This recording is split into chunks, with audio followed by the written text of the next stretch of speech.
বান্দির সাথে জৈবিক চাহিদা পূরণ করবে, কিন্তু কুমারী বান্দি, এমন কুমারী যার এখনো পর্যন্ত ঋতুস্রাব একবারও হয় না, তার খাহেশ হইল যার ঋতুস্রাব হয় নাই, তার সাথে নিজের জৈবিক চাহিদা হালাল পন্থায় পূরণ করবে।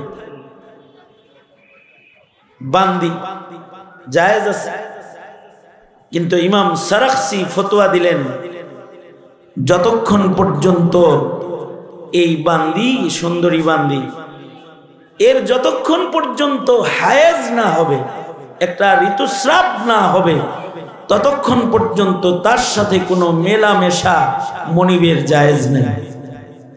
ডালিম তলায় বসে কাজ করেছেন, কিন্তু নিয়ত বড় শক্তিশালী ছিল। আল্লাহ তাআলা সারা দুনিয়াতে চমকায় দিছেন। থানা ভবনের ছোট্ট কুঠুরিতে বসে হাজী ইমদাদুল্লাহ মুহাজিরে মক্কি রহমাতুল্লাহ আলাইহি উম্মতের ইসলাহের ফিকির করেছেন। আল্লাহ তাআলা চিশতিয়া তরিকাকে সারা দুনিয়াতে ব্যাপক কবুলিয়ত দান করেছেন এবং হাজী ইমদাদুল্লাহ মুহাজিরে মক্কিকে সাইয়্যিদুত তাইফার মাকাম আল্লাহ তাআলা দান করেছেন নিয়তের কারণে। আমাদের আকাবিররা কত দুর্বল অবস্থায় কাজ করছে। আমাদের কিছু কিছু আকাবির আছে যারা জেলখানায় বসে বসে কাজ করছে, সেটা সারা দুনিয়াতে আল্লাহ ছড়াইয়া দিচ্ছে। যেমন ইমাম সারাখসি, আল্লামা সারাখসি রহমতুল্লাহ আলাইহি 480-র দশকের মানুষ, 90-এর দশকের মানুষ, 490 হিজরিতে 84-85-তে ওনার ইন্তেকাল। ওই সময়ের মানুষ, 1000 বছর আগের কথা। ওনাকে সরকার জেলে দিল, জেলখানায় রাখলো কতদিন? 11 বছর। কত বছর? কি জন্য দিছে জেলে? অপরাধ করেছেন? বোমা মারছিল? মানুষ হত্যা করেছে? অন্যায় করেছে? না।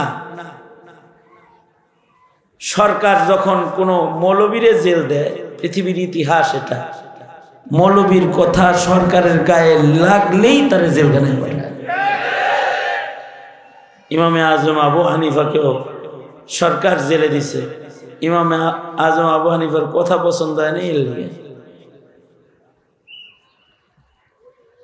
শেখুল ইসলাম ইবনে তাইমিয়াকে জেলে দিছে, ওনার মাসআলা পছন্দ হয় নাই, এজন্য শেখুল ইসলাম ইবনে তাইমিয়া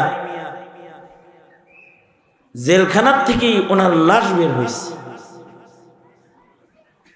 আশ্চর্য বিষয় হলো, সকালবেলায় জেলখানার থেকে লাশ বের হয়েছে, সন্ধ্যায় দাফন হয়েছে। নারী পুরুষ, মহিলারা বোরকা পরে, পুরুষরা দলে দলে ইবনে তাইমিয়ার বিদায় দেওয়ার জন্য রাস্তায় কাতার কাতার হয়ে দাঁড়ায় গেছে। ওনার লাশটা কবরে যেতেছে। এবং আশ্চর্য বিষয় হলো, মানুষ ওনার মৃত দেহের উপরে, ওনার লাশের উপরে জামা ফিক্কা দিত। সেই জামাটা ওনার লাশের উপরে টাচ কইরা এটাকে বরকতের জন্য ঘরে নিয়ে গেছে। একটা মানুষের মরা লাশের এত কদর হয়েছে কখন? যখন তিনি মুখলিস হইছেন। তো আল্লাহ তাআলা ওনার শানকে বাড়ায়া দিছেন। ফজরের সময় লাশ বাইর হইছে জেলখানার থেকে, মাগরিব পর্যন্ত মানুষ পাগল হয়ে ওনার জিয়ারত করেছেন। শেখুল ইসলাম ইবনে তাইমিয়া কতটা ইখলাসের সাথে যে ওনারা কাজ করে গেছেন, এ কারণে ওনারা মকবুল হয়েছেন। ইমাম সারাখসিও জেলখানায় রইলেন 11 বছর। উনি একটা ফতোয়া দেওয়ার কারণে ওনাকে জেলখানায় নেওয়া হয়েছে। কি ফতোয়া দিছে? ওই সময়ের বাদশাহে ওয়াক্ত, ওই সময়ের রাজা যিনি, বাদশাহ যিনি, তার ইচ্ছা হইল বান্দির সাথে জৈবিক চাহিদা পূরণ করবে, কিন্তু কুমারী বান্দি, এমন কুমারী যার এখনো পর্যন্ত ঋতুস্রাব একবারও হয় না। তার খাহেশ হইল যার ঋতুস্রাব হয় নাই তার সাথে নিজের জৈবিক চাহিদা হালাল পন্থায় পূরণ করবে।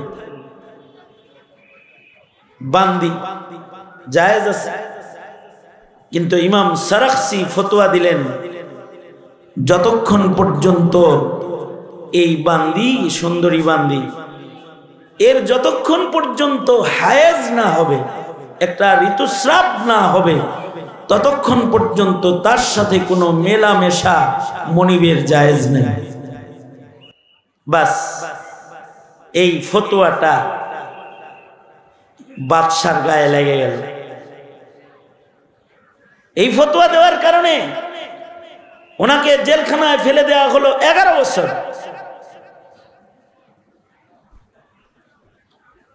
আমাদের দেশের আলেমরাও 2-4টা কথা বলছে কসাই মুদি মুসলমানের দেশে আসতে পারবে না। বাস এটা রাজার অপছন্দ হয়েছে, প্রেসিডেন্টের অপছন্দ হয়েছে, প্রধানমন্ত্রীর অপছন্দ হয়েছে, তো আলেমদেরকে, হাজার হাজার আলেমকে জেলখানায় ঢুকায় দিচ্ছে বিনা দোষী, কোনো দোষ নেই।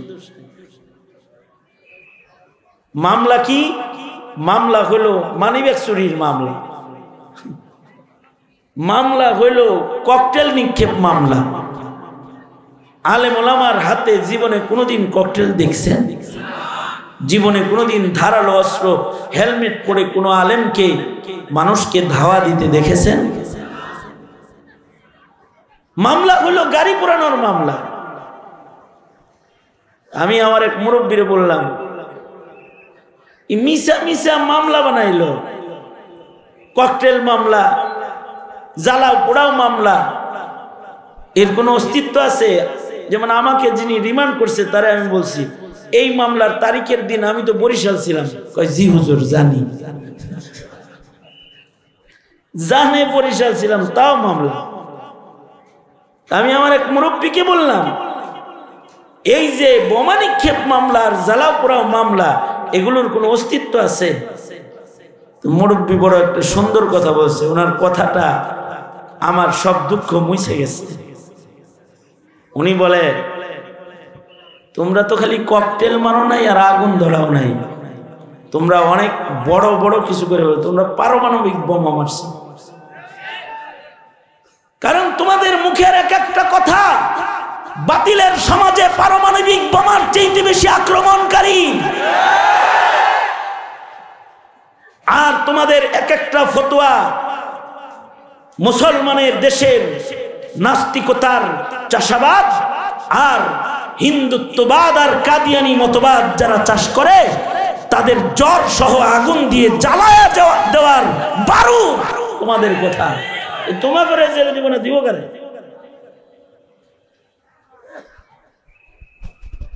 তার মানে হলো সময়ের রাজা বাদশার খেলাফ কথা হইলে যোগে যোগে আলেম নির্যাতিত হয়েছে। বাংলাদেশেও তাই।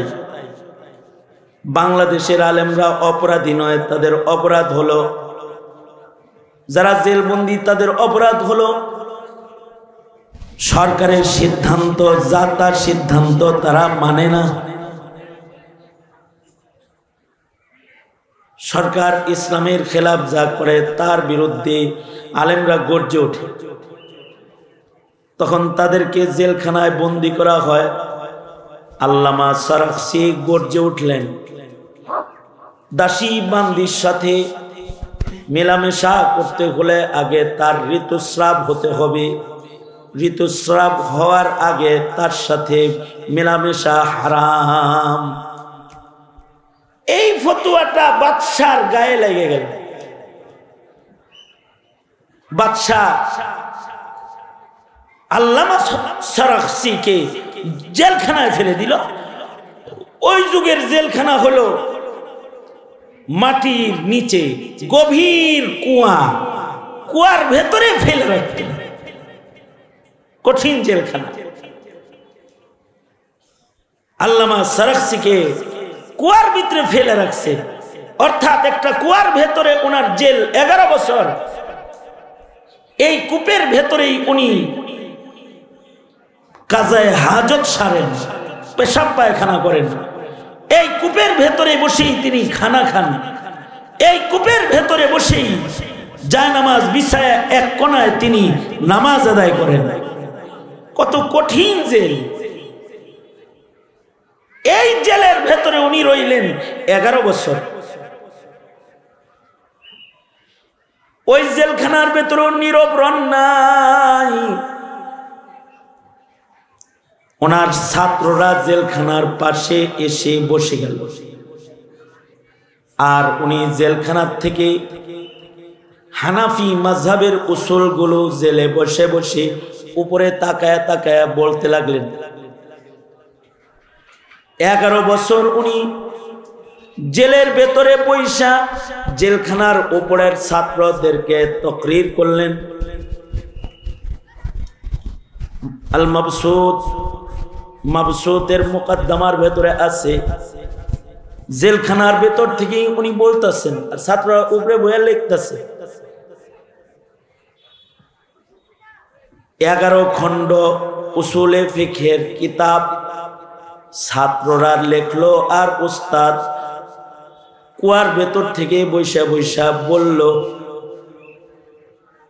হানাফি উসুলের জবরদস্ত একটা পূর্ণাঙ্গ কিতাবও তিনি জেলখানায় বসে তাকরীর করলেন, আর ছাত্ররা উপরে বসে বসে বর্তমান মাবসুত 30 খণ্ডের নতুন ছাপা হয়েছে। এই 30 খণ্ডের অধিকাংশ তাকরীর উনি জেলখানার বন্ধ জায়গায় অন্ধকারে বসে বসে কোনো কিতাব ছাড়া, কলম ছাড়া তাকরীর করেছেন। আর ছাত্ররা উপরে বসে বসে ওনার তাকরীর লিখেছেন। আজকে ফতোয়া দিতে হলে তার কিতাব খুলে দেখে ফতোয়া দিতে হয়। কতটা নির্যাতিত, কতটা নিগৃহীত, আর কতটা বন্দিত্ব নিয়ে কাজ করেছেন। কিন্তু মহান আল্লাহ ওনার খিদমাতকে কবুল করেছেন। আজকে 1000 বছর পরে ওনার কথাগুলোকে সুন্দর কাগজে চেপে নিজের আলমিরায় রেখে কিতাব খুইলা যখন পড়ে মাসআলার হল হয়ে গেলে সারাখসিকে পায় না, কিন্তু তার কিতাবের পাতায় চুমা দিয়া বলে, কত কাজ করে সরে আল্লাহর বান্দা, কিতাবের ভিতরে চুমা খায়। ওনাদের শক্তি কি? ওনাদের মৌলিক শক্তি হলো ওনাদের ইখলাস। আমাদের ছাত্রদেরকে আমরা পড়াই ইলমুস সিগা। এই কিতাব জেলখানায় লেখা হয়েছে। জেলের ভেতরে বসে কিতাব লিখেছে, সেই কিতাব পড়ে সরফ শিখতে হয়, ইলমুস সরফ শিখতে হয়। তাদের জেলখানার খেদমত প্রত্যেকটা আলেমের সামনে চলে গেছে। কোটি কোটি তালবে ইলম একদিনে বসে তাদের কিতাব পড়তেছে, আর তাদের আমল নামায় নেকি জমা হইতেছে। আল্লাহু আকবার কবীরা, কত কবুল হইছে তাই। এই যে ওনাদের খেদমত কবুল হলো, এই কবুল হওয়ার সবচেয়ে বড় কারণ হলো ইখলাস। বাইতুল্লাহ শরীফ পৃথিবীর মিডল পয়েন্টে নির্মাণ হয়েছে মুসলিম জাতির পিতা ইব্রাহিমের হাতে, বড় ইখলাসের সাথে। এবারে বাইতুল্লাহর ইটের আকর্ষণ, ওনার ইখলাসের কারণে সারা দুনিয়া থেকে কাবা টেনে টেনে আশেক সেখানে লয়ে যায়।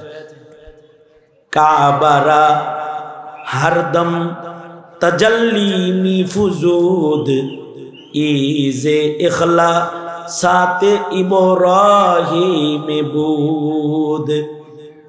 সারা দুনিয়ার মানুষ যে একটা ঘরের দিকে আকর্ষিত হয়, আকর্ষণ নিয়ে ছুটে যায়, পাগল হয়ে ছুটে যায়, ঘরটা দেখার পরে দিলটা ঠান্ডা হয়ে যায়, সকল পেরেশানি দূর হয়ে যায়, আল্লাহর সাথে সম্পর্ক হয়ে যায়। এর ইটের ভেতরে এমন মানুষের হাত লাগছে যার ইখলাস বড় আলী, যাকে আল্লাহ তাআলা নিজের বন্ধু বানায়েছেন, খলিল বানায়েছেন তাকে। এ কারণেই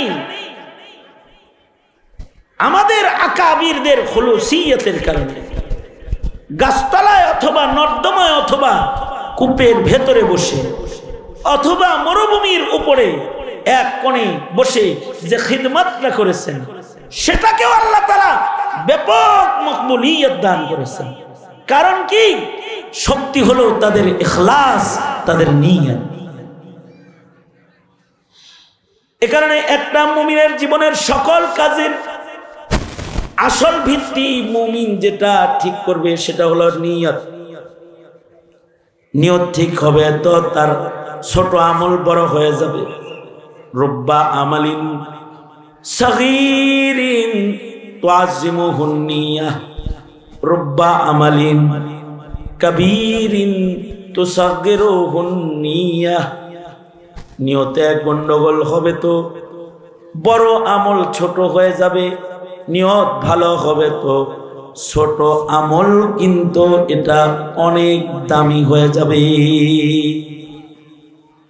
এ কারণে আপনার আমার জীবনে মুখে একটি তাসবির উচ্চারণই হোক, এক রাকাত নামাজ হোক, একটা মাহফিলের কিছু সময়ের বয়ান হোক, একটা মাহফিলের ব্যবস্থাপনা হোক, অথবা একটা মসজিদের ছোট্ট একটি সাদাকার আমল হোক, অথবা কোনো দ্বীনি মাদ্রাসায় সাদকা খায়রাতের আমল হোক, মানব জীবনের সব আমলের এক নাম্বার ভিত্তি হবে নিয়তের।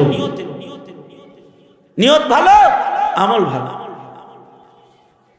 আমলটা কবুল হওয়ার জন্য দ্বিতীয় লক্ষণীয় বিষয় হলো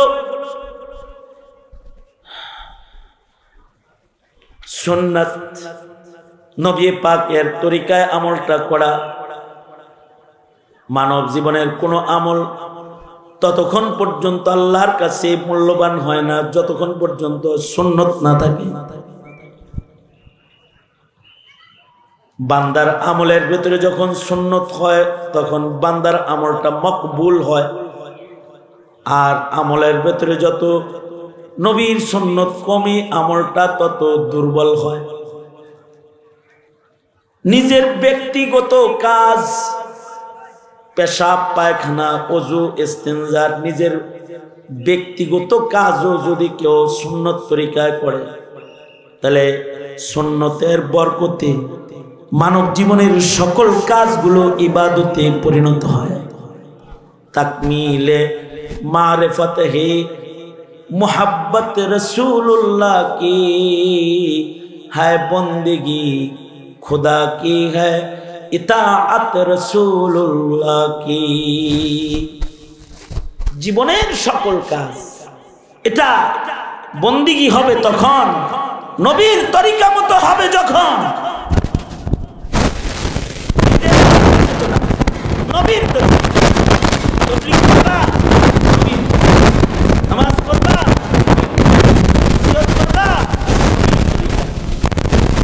আমল করবা নবীর তরিকা, ঘর থেকে বের হইবা নবীর তরিকা, ভিতরে ঢুকবা নবীর তরিকা, পেশাবখানায় ঢুকবা নবীর তরিকা, পেশাবখানা থেকে বের হইবা নবীর তরিকা। যার জিন্দেগিতে ইমানের পাশাপাশি নেক আমলের ভেতরে নবীর তরিকা যত বেশি মিলবে তার জিন্দেগির মূল্য তত বাড়বে।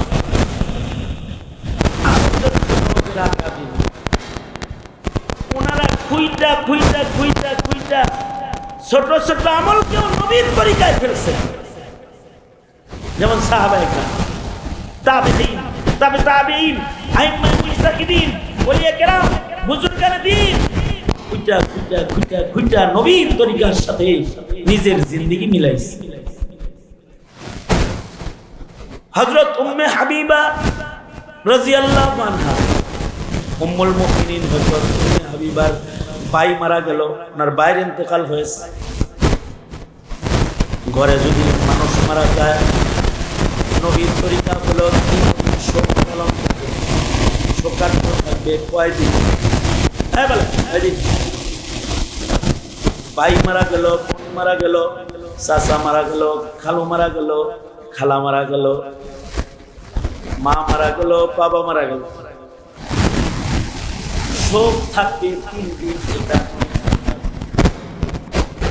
3 দিন পর্যন্ত শোকার্ত না যাচ্ছে। হ্যাঁ, যদি স্বামী মারা যায় তাহলে তার শোকার্ত হালত হলো 4 মাস 10 দিন।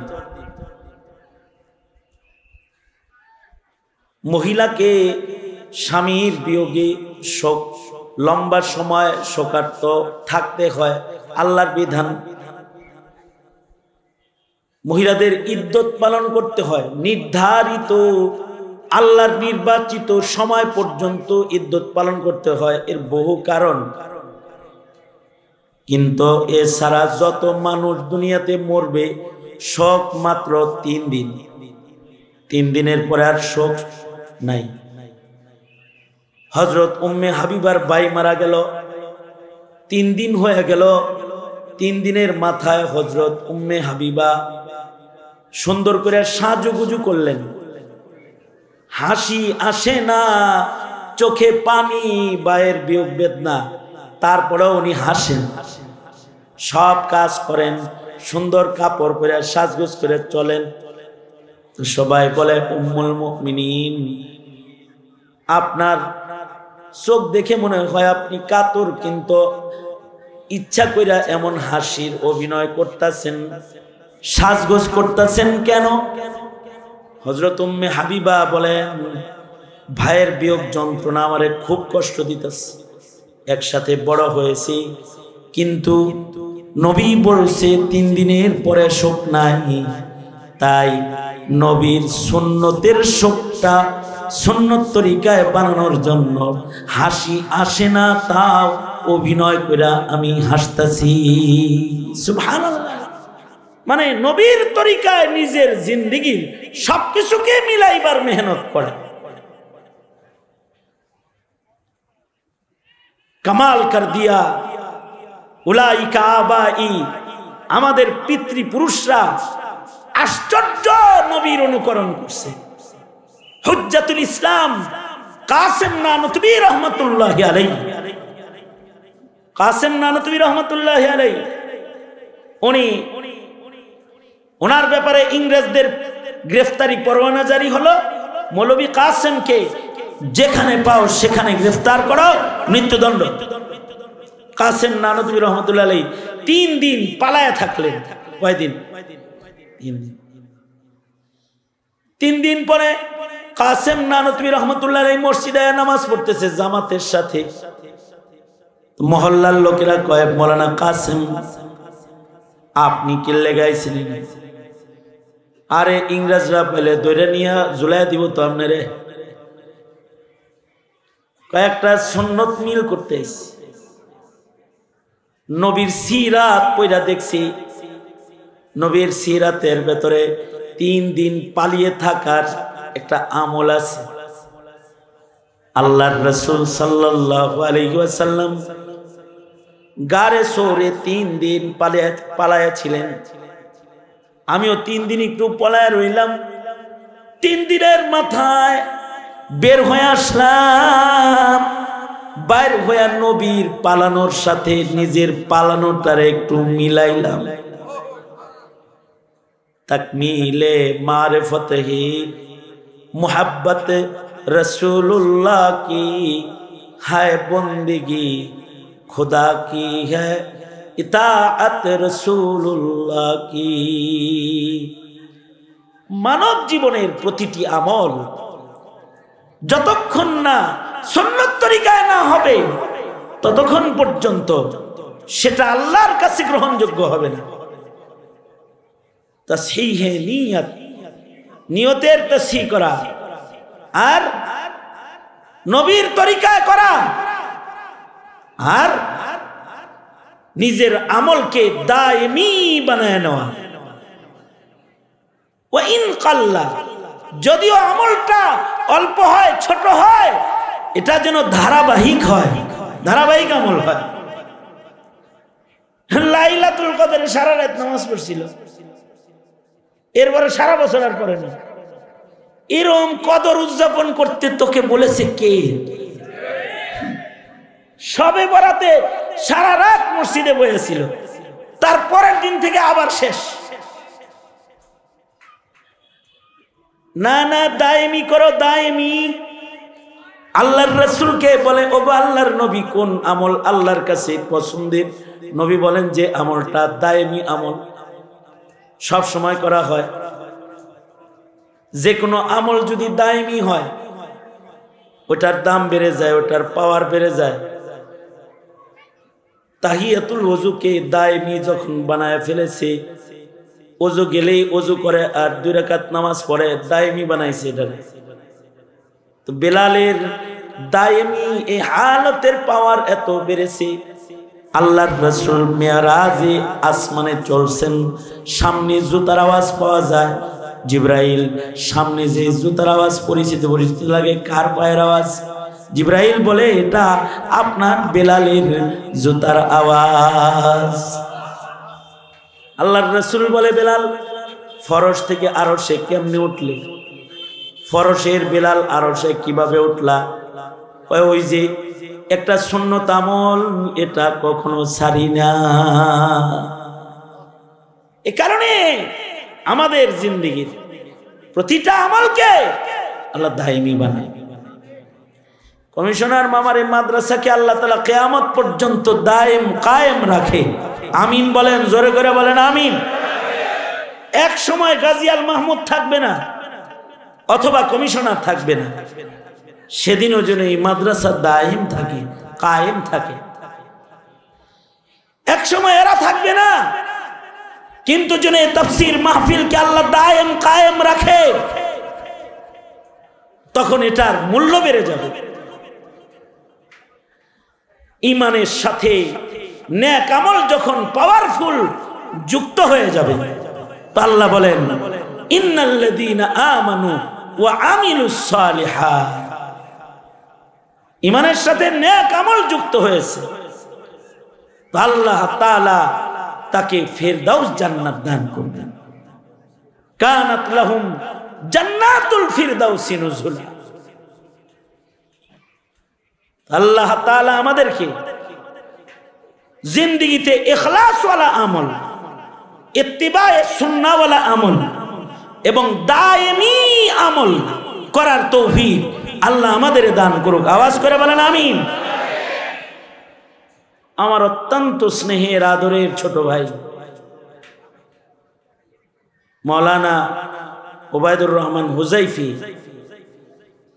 তার গোছালো ও ইলমি আলোচনা তার অল্প বয়সে ওলামায়ে দ্বীনদেরকে মুগ্ধ করেছে। অল্প সময় একটা ব্যাপক গ্রহণযোগ্যতা আল্লাহ তাআলা দান করেছে। আমার পূর্বে মুফতি রেজাউল করিম আবরার, আমার অত্যন্ত স্নেহের ছোট ভাই, এমন কোন সপ্তাহ নাই যে সপ্তাহে লম্বা কোনো কথোপকথন আমার সাথে তার সাথে হয় না। অল্প বয়সে আল্লাহ তাআলা এদেরকে জাতির কিয়াদত করার মতো যোগ্যতা দান করেছে। সুতরাং আমি তো দুর্বল, অসুস্থ রোগী, তাদের মেহনতের শক্তি আল্লাহ তাআলা আরো বাড়ায় দেখ এবং তাদের মেহনতগুলোকে আল্লাহ তাআলা কবুল করে নেন। আপনারা দোয়া করেন আমার হাজারো অযোগ্যতা সহকারে আমার জীবনে মাইকের সামনে বসে আমি যে কথাগুলো বলেছি কিছু কথা যেন আল্লাহ কবুল করে নেয়, আর ওইটার বদলায় যেন ময়দানে মাহশারে গ্রেফতারি পরওয়ানার থেকে আল্লাহ তাআলা হিফাজত করে। বাস এই দোয়া আপনাদের কাছে চাই। এই মাদ্রাসা, এই মাহফিল গাজী আল মাহমুদের মেহনত এবং কমিশন সাহেবের মেহনত আল্লাহ কবুল করুক। আল্লাহ তাআলা আগামী ঈদের নামাজ যেটা ওটাও কবুল করুক। আর কইছে না আমার বাড়ি দিব, বাড়ি দিল ওটা খানকা হইব। আল্লাহ তাআলা এখানে খানকাহি নিজাম করার তৌফিক দান করুন, আমিন। ওয়া আখিরু দাওয়ানা আলহামদুলিল্লাহি রাব্বিল আলামিন। আসসালামু আলাইকুম ওয়া রাহমাতুল্লাহি ওয়া বারাকাতুহু। আলহামদুলিল্লাহ। সম্মানিত হাজিরিন, আমরা কি উঠে বসা করব না? আমাদের আল্লাহ রাসূল সাল্লাল্লাহু আলাইহি ওয়াসাল্লাম ইতিমধ্যে আমাদের মাঝে উপস্থিত আছেন ইনশাআল্লাহ। সম্মানিত হাজিরিন, আমাদের মেহমানগুলো